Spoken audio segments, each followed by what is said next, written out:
এই অসহ্য গরমে মুখে রুচি নেই, ভাত খেতে ভালো লাগে না?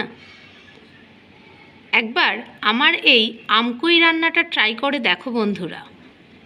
শুধু খেতে ভালো লাগবে না, সঙ্গে আঙুল চেটে খাবে। তো চলো রান্না শুরু করি।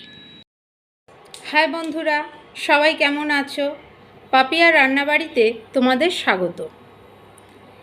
এই অসহ্য গরমে মাছের পাতলা ঝোল খেতেই আমাদের বেশি ভালো লাগে।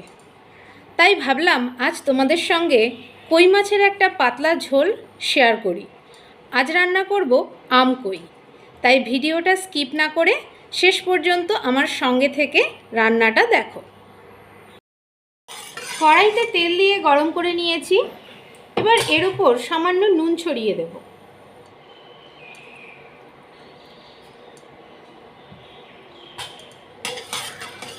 নুনটা ভালো করে তেলের সঙ্গে মিশিয়ে নিলাম।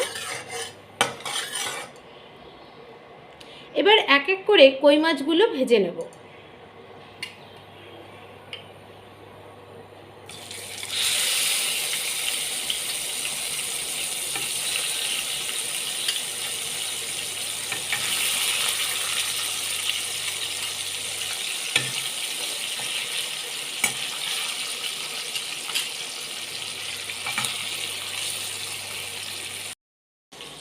কড়াইতে মাছ ভাজা হচ্ছে, সেই সময় কাঁচা আমটা কেটে নিচ্ছি।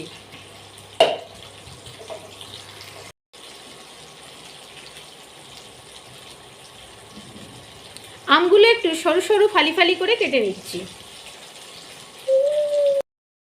মাছগুলো দুদিক ভেজে নিয়েছি, এবার তুলে নেব।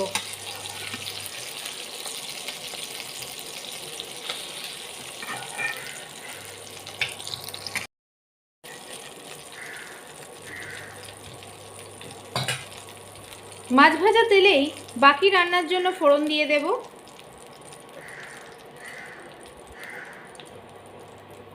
দিয়ে দিলাম জিরে আর তেজপাতা।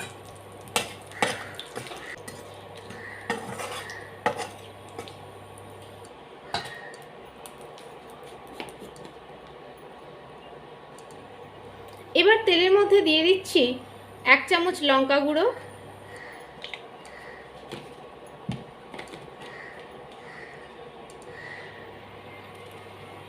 এবার দিচ্ছি হলুদ গুঁড়ো 1 চামচ, আর দিচ্ছি জিরে গুঁড়ো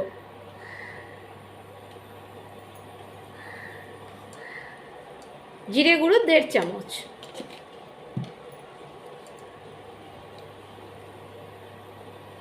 আর দিচ্ছি আদা বাটা 1 চামচ মতন আদা বাটা দিলাম। এবার সব কিছু খুব ভালো করে একটু কষে নেব। কষার জন্য সামান্য জল দিলাম।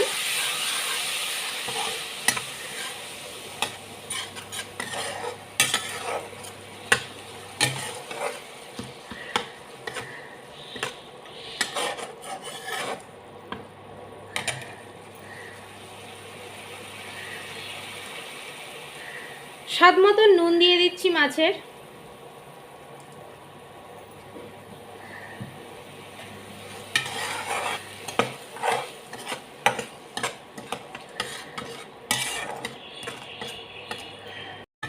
এবার এর মধ্যে কাঁচা আমগুলো দিয়ে দেব।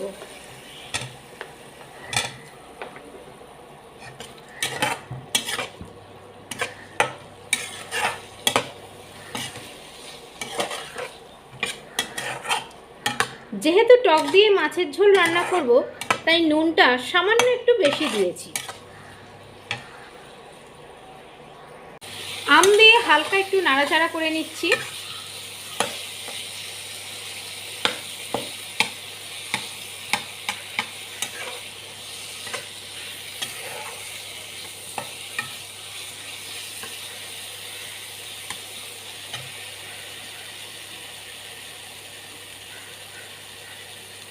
এবার ভাজা মাছগুলো দিয়ে দিলাম।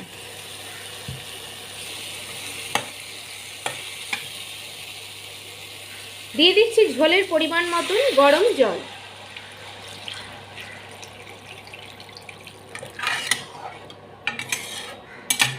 গরম জল দেওয়ার ফলে ঝোলটাও খুব তাড়াতাড়ি ফুটে যাবে আর ঝোলের স্বাদটাও খুব ভালো হয়।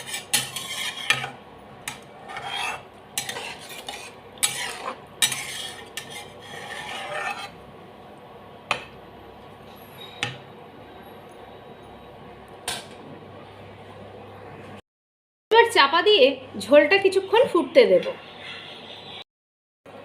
10 মিনিট মতন ঝোলটা ফুটিয়ে নিয়েছি। এবার ঢাকাটা তুলে দেখব।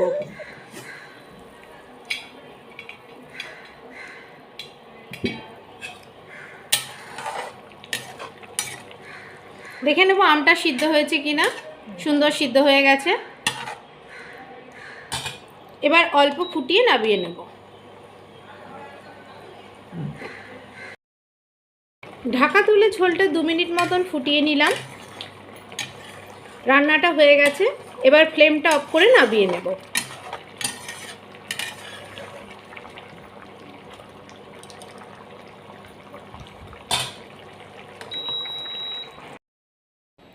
খুব অল্প সময়ে আর সামান্য তেল মশলায় গরমের উপযুক্ত একটা রান্না করলাম। তোমরাও বাড়িতে ট্রাই করে দেখো। এই রান্নাটা খেতে ভালোই লাগবে।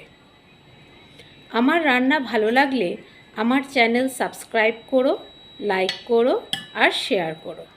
আজকের মতন টাটা।